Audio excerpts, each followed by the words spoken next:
Welcome to my new astrology channel.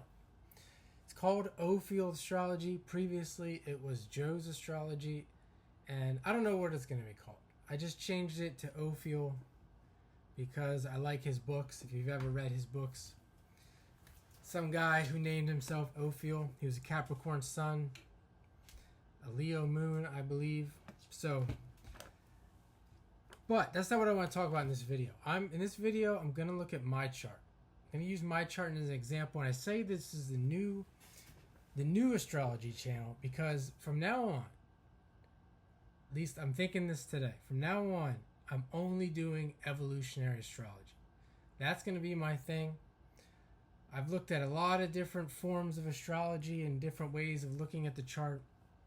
And I like evolutionary astrology the best. It makes the most sense to me, and I think that is what most people need, even though most people wouldn't think that. I think that's what they need. They need acceptance, clarity in their life path, reality, and I think we would be a lot happier. And even from there, we can really understand. By understanding all that, we can begin to live better lives with simplicity, because it really is that simple. However, that's being very idealistic, and I know that that's not going to be the general consensus, but it doesn't matter because I'm not going to reach that many people. So evolutionary astrology is perfect for the very small group of people that I probably will reach. So let's look at my chart. I'm going to use this book as a guide.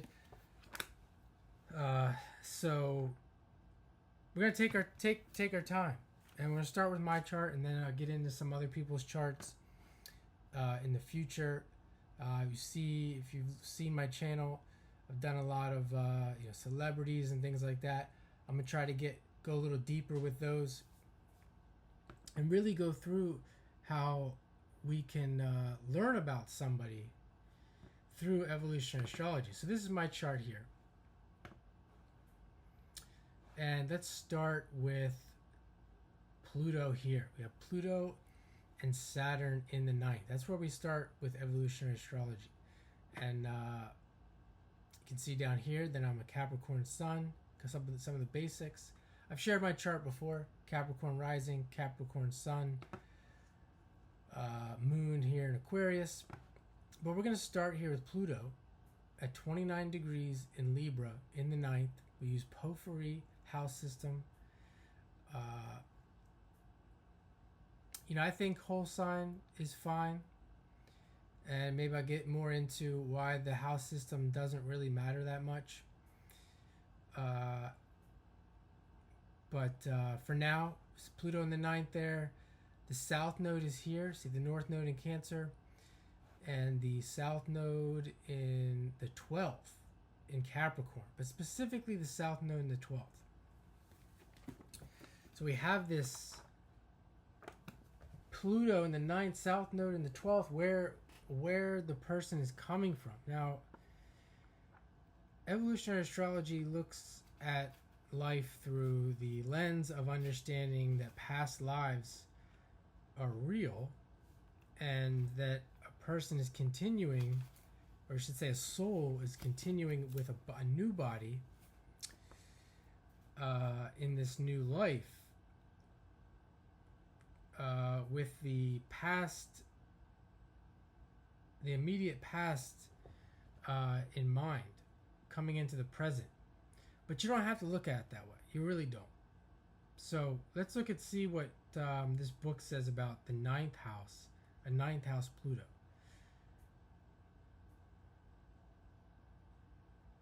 People with this placement have had the evolutionary need to understand life and self in a metaphysical, philosophical, or religious context.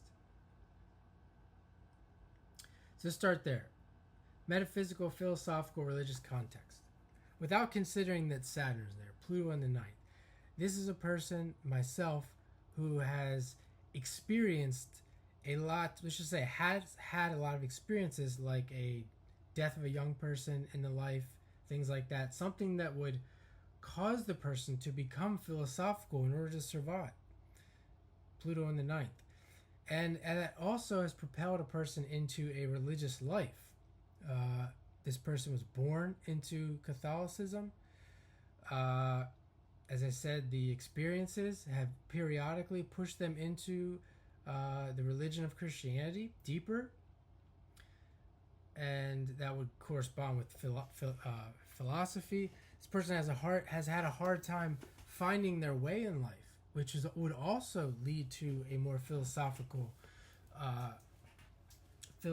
life, or periods of asking questions. So this is really checking out here with this ninth house Pluto, and then add in the south node in the 12th. Think of the 12th house as being like Pisces, the ninth house Sagittarius. And we can see here the south node is also conjunct Neptune, which is in Sagittarius, ruled by Jupiter. So now we can start to see how we can start to bring in the pieces. This is what people primarily, I think, with astrology day to day, they want to know what's going to happen, what could happen, what might happen, etc., etc. This is where we start to bring in those parts and put the pieces together. You see, so not only is it a south node in the 12th, but Neptune is there as well, and it's in Sagittarius. And the ruler of the south node is Saturn, and it's in the ninth. So already we can see there's a heavy emphasis on the ninth and the 12th so far. So just looking at that, you might think the person was a priest of some sort. And there was a period going through all that where I thought maybe I should be a priest. And then when the priest started trying to recruit me, I got scared. I was like, no. I even had, this is going to be a long one. I don't even care. I don't even care. I even remember going to the mall one day, and it wasn't these guys weren't Catholic, but they were Christian, and they were like trying to recruit me to be some kind of monastery, some sort. And I was like, I laughed and said not interested, and he was shocked. He was like, really? Like he just had this it's like he had this intuition from God or something that he should approach me and ask me this, and he was wrong. And that's just how it goes. But so there's that. Let's move along here. He also says that it's the archetype through which humanity needs to explain its connection to the universe and the world we live in. I also had a period where I went deep, obviously with astrology, where I went deep into the occult, and I remember telling myself, this was probably before astrology. I remember telling myself that I'm going to go deep with this. And I did, and it kind of got me in a little bit of trouble. That I thankfully got out of, at least so far.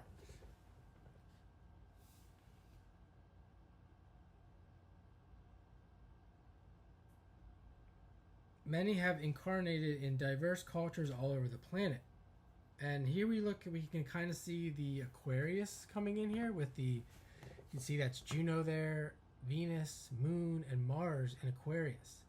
I have had very diverse experiences with different cultures. Just going to the schools that I went to, having the friends that I've had.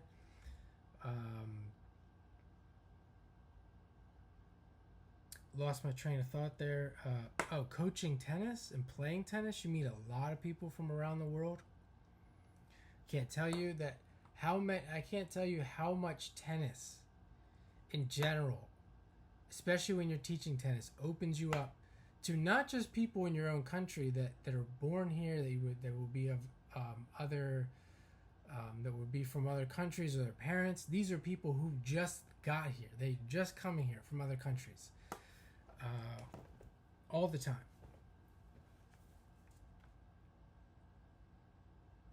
my parents, my mother's side from Italy. My aunt still lives in Italy.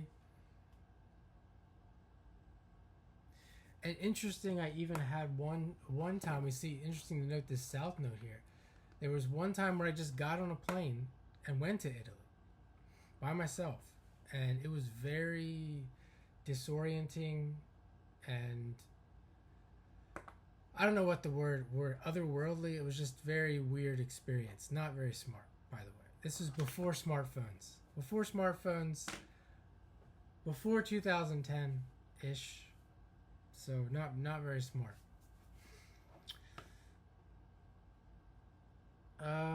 Let's see. So now when we look before looking at anything else, we see the Pluto in the 9th, the south node in the 12th. We're going to look at the polarity of Pluto, and that's here in the 3rd. And the north node, the polarity of the south node, the north node of the moon, is there in the 6th. And the way that they teach it, from my understanding, is that the person is moving into the polarity of Pluto just as they're moving into the north node of the moon. And in this case, you can see there's no real emphasis on the north node with any conjunctions. There's no planets here. Just like, as I said, there's a planet on the south node. And that's going to, even just having all of these planets over here, that's going to put more emphasis on the south node. More emphasis on the past, feeling stuck. The 9th house, the 12th house, all of this area of the chart versus this area of the chart. Now, sometimes it could be the reverse. And you can see in this chart, it would imply that the person is resisting or not moving.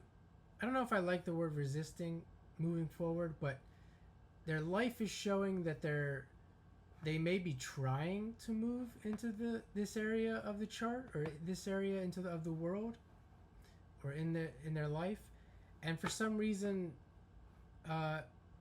they're not permitted, they're not able. We use these words. They're not permitted, they're not able. I don't know if I like permitted either. It's more like, a lot of times it's not up to the person. A lot of people with these in these presentations and learning about evolutionary astrology, they're asking these questions like, how do I move into my my Pluto polarity? How do I move into my north node? And it doesn't really matter if you answer. A lot of times it doesn't matter if you can answer that question.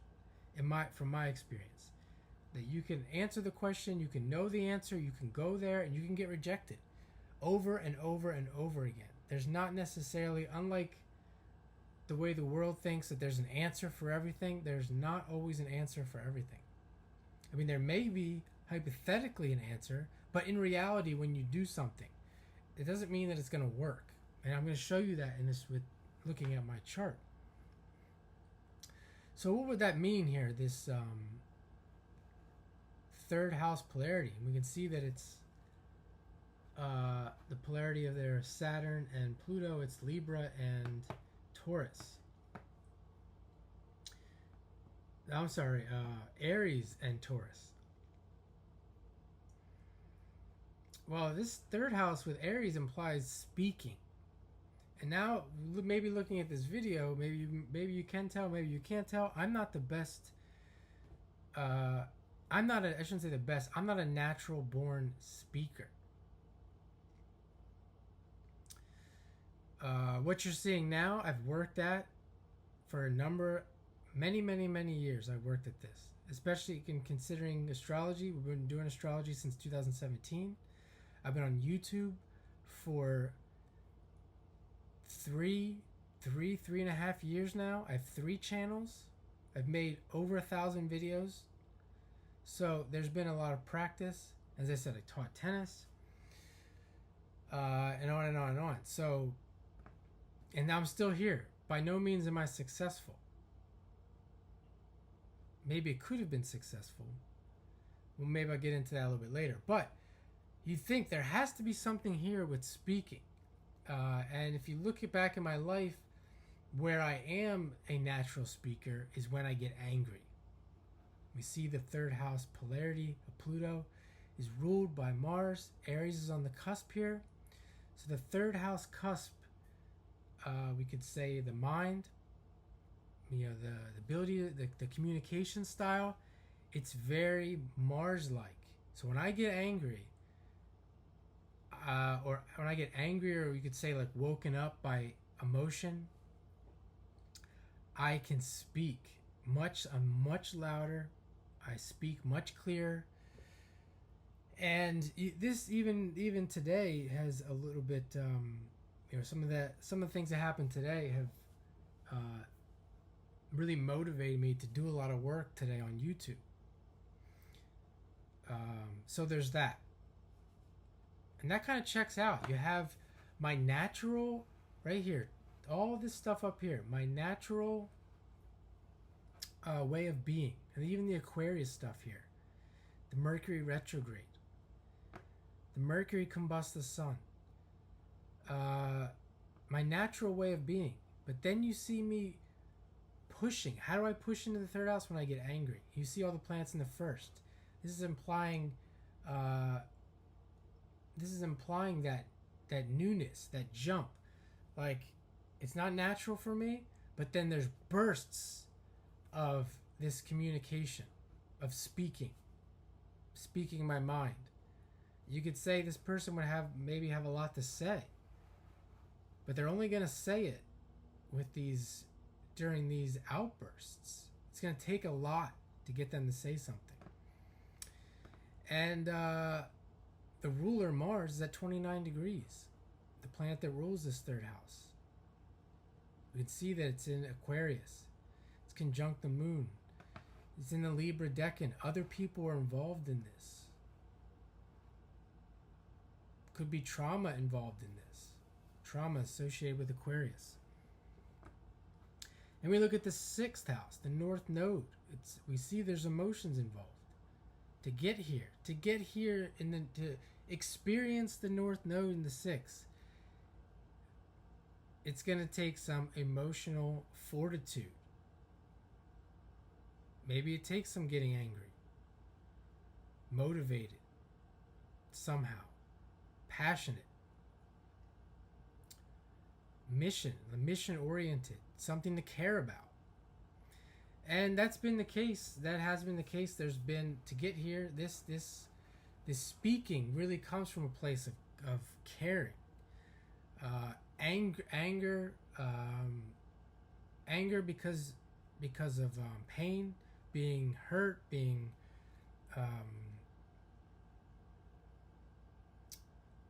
abused, and not really abused physically, like, it's kind of a harsh word, but yeah, it just reminded me of some stories like being in the sporting world and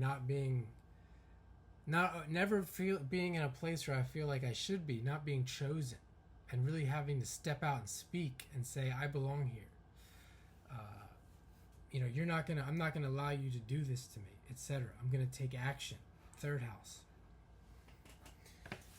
And in the sense of me saying that this doesn't always work, that hasn't always worked. It hasn't.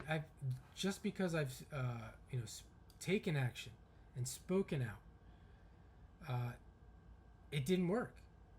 And I'm not just talking about one time. I'm talking about investing years and years of my life and energy, and still not having anything come to fruition. Nothing here in the sixth, nothing here in the third. Really throwing myself back, throwing everything back on myself, putting myself back into this. You can see this isolation, Aquarius, this period, this Sagittarius stuff, this Scorpio stuff, having time to think and philosophize and question and answer questions. And then we see that oftentimes with this dynamic, you don't really see it in this chart, the back and forth between these two. But I can tell you that, looking at the life and how it goes in a cycle, if things don't change in the next 30, 40 years or so, this could turn into a chart that indicates a back and forth. Now, some of the things that would indicate that that's not going to be the case would be these trines. There's a trine between Saturn and the North Node. So there's no planets here, but there's a trine between that Pluto, Saturn, the North Node, Mars is a trine. I'm not going to get too deep with this, but there's a trine with that Mars North Node. There's a trine. There's some trines here, some sextiles.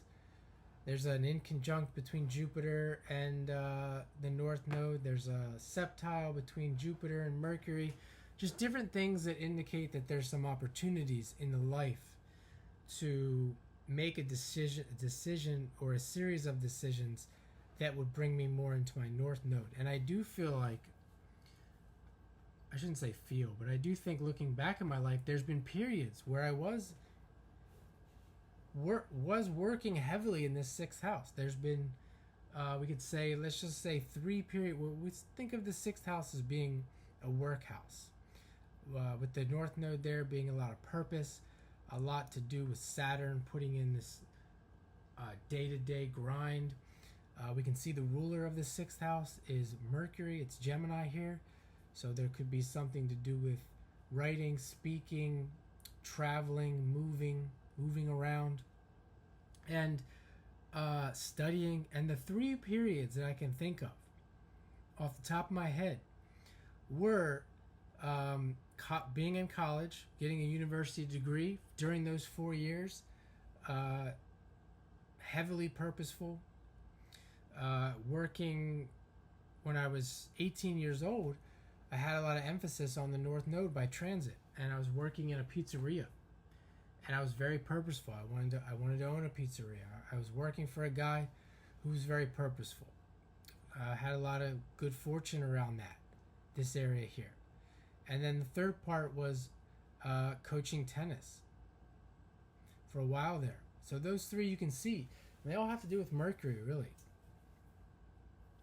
This Gemini here.